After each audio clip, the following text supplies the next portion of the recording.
In May of 2000, Pearl Jam would release their 6th studio album, Binaural. The band was on tour in Europe as part of a 6-week run before touring the States. It was during one of their final stops in Europe that Pearl Jam played the Roskilde Festival in Denmark, one of the largest festivals in Europe. The festival had been inspired by Woodstock and had been running for nearly 3 decades and was considered to be one of the safest festivals in Europe. Pearl Jam was playing alongside acts including The Cure, 9 Inch Nails, Oasis, Iron Maiden, and Lou Reed. Pearl Jam's performance drew a whopping 50,000 people to the Orange Stage, the largest stage of the festival. Unfortunately, heavy rain soaked the grounds, which turned the turf to mostly mud. Some concert goers were forced to wear bags on their feet after the concession ran out of gumboots, according to Rolling Stone. Pearl Jam would take the stage around 10:30, and 45 minutes into the band's set, tragedy struck. It proved to be so horrific, the band nearly called it quits. That's what we're going to explore in today's video.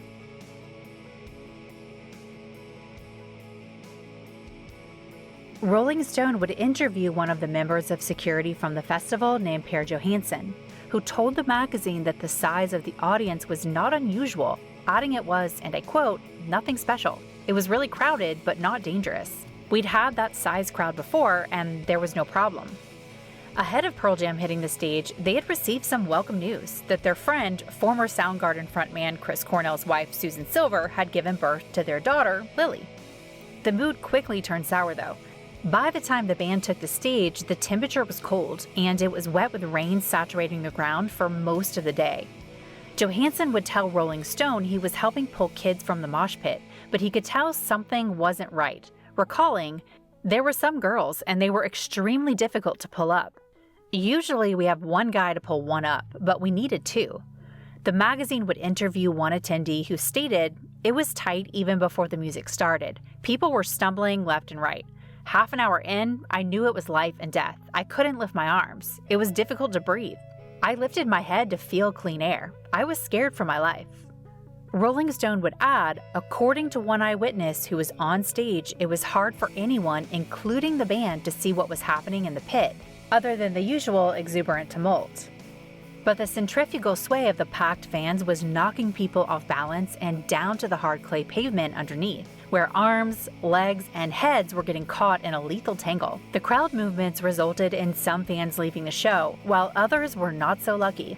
Some members of the audience couldn't even tell they were standing on people, thinking it was just bags they had found a footing on, while some who knew they were standing on people either didn't care or couldn't move to get off them. Nearly 45 minutes into Pearl Jam's set, Johansson asked his security chief to stop the show, sensing there were dead people in the audience.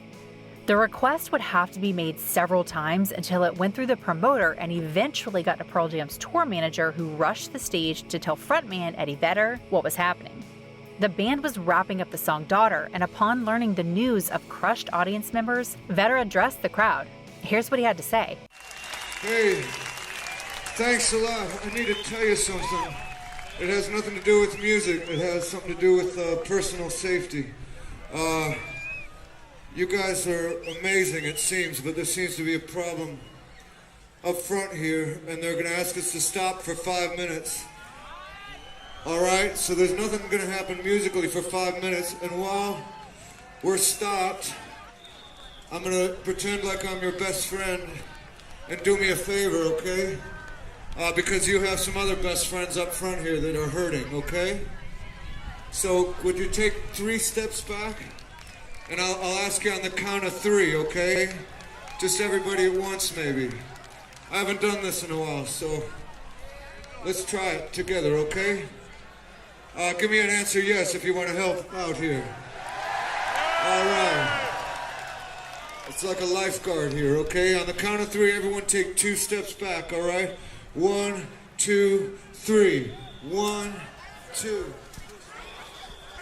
And if you're in any certain area where you just check down your feet and make sure everyone's all right, make sure there's no one down there, you're not on top of anyone or anything. Oh, you guys, please. I really need your help. I don't think we can live knowing that someone got hurt so bad at a show like this, okay? Please, on the count of 3, will you take 3 big steps all at once in this area here? Would you please for me, say yes, yeah? please. On the count of three. 3 steps back, please. 1, 2, 3. 1, take a step back. 2, take a step back. 3, please. Great. There were conflicting reports over how long the delay in relaying the situation to the band took, with Johansson claiming it took 15 minutes while the promoter claimed it was much shorter.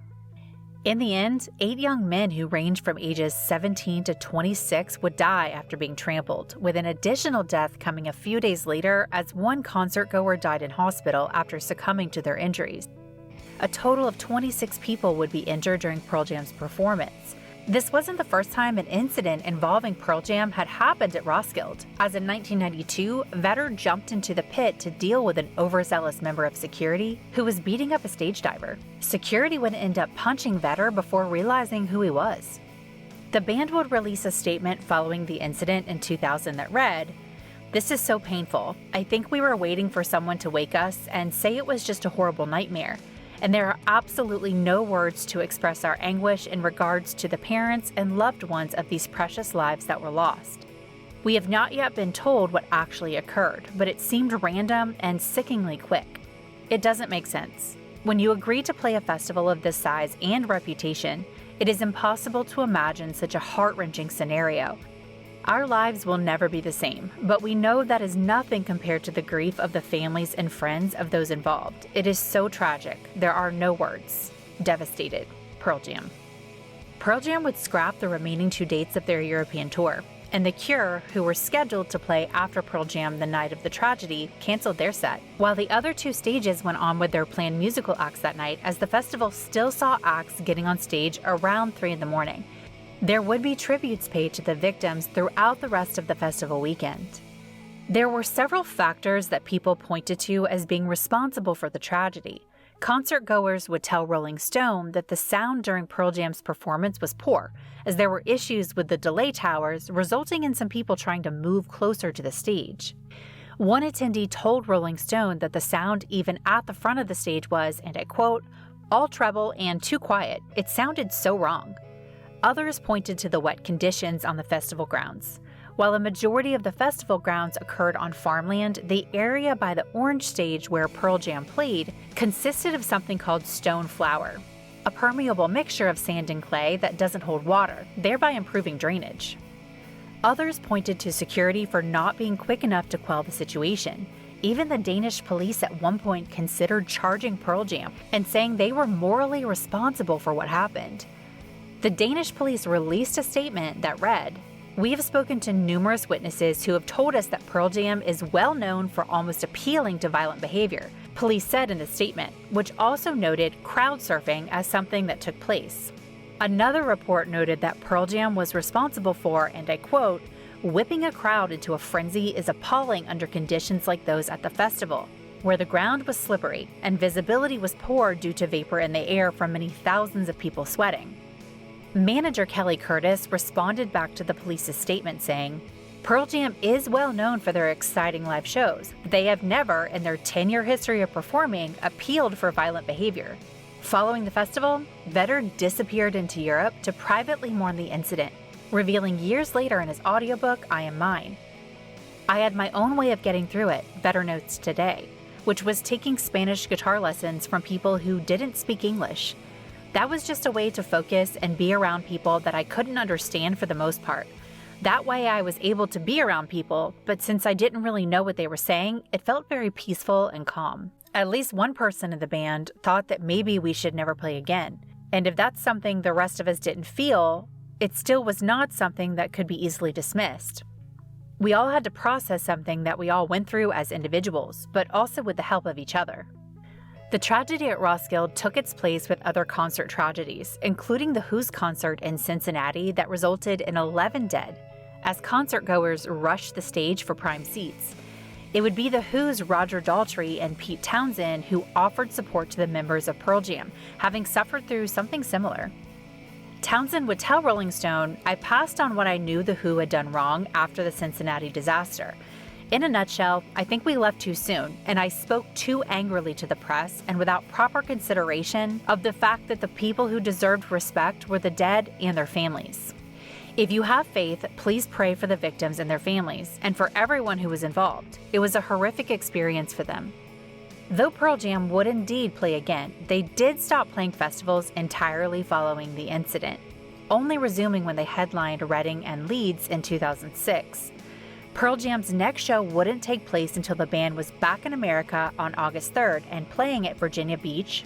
With Vedder recalling in his audiobook, I Am Mine, "Our nerves were pretty heightened the night before," he says. "We had a brief sound check and it felt a little strange looking out at empty seats. It had a different meaning. Then it started storming, and I'm in this normal room looking out and hearing thunder crack, lightning, windows were shaking, hail started coming down. This is in the summer, and then you're going to play outside the next day. It started feeling very tenuous.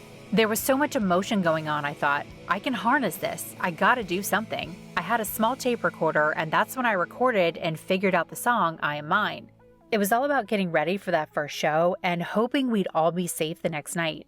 Released on the band's 2002's Riot Act record, I Am Mine was the record's first single and peaked at number 2 in America and Canada. The tragedy would also be referenced on the song Love Boat Captain from the same album. Following the tragedy, the members of Pearl Jam, more specifically Eddie Vedder and Stone Gossard, became close with the families of some of the victims. On the 10th and 20th anniversaries of the event, the members of Pearl Jam would pay tribute to the people who lost their lives. That does it for today's video, guys. Thanks for watching, and be sure to hit the like button and subscribe, and we will see you again on Rock and Roll True Stories.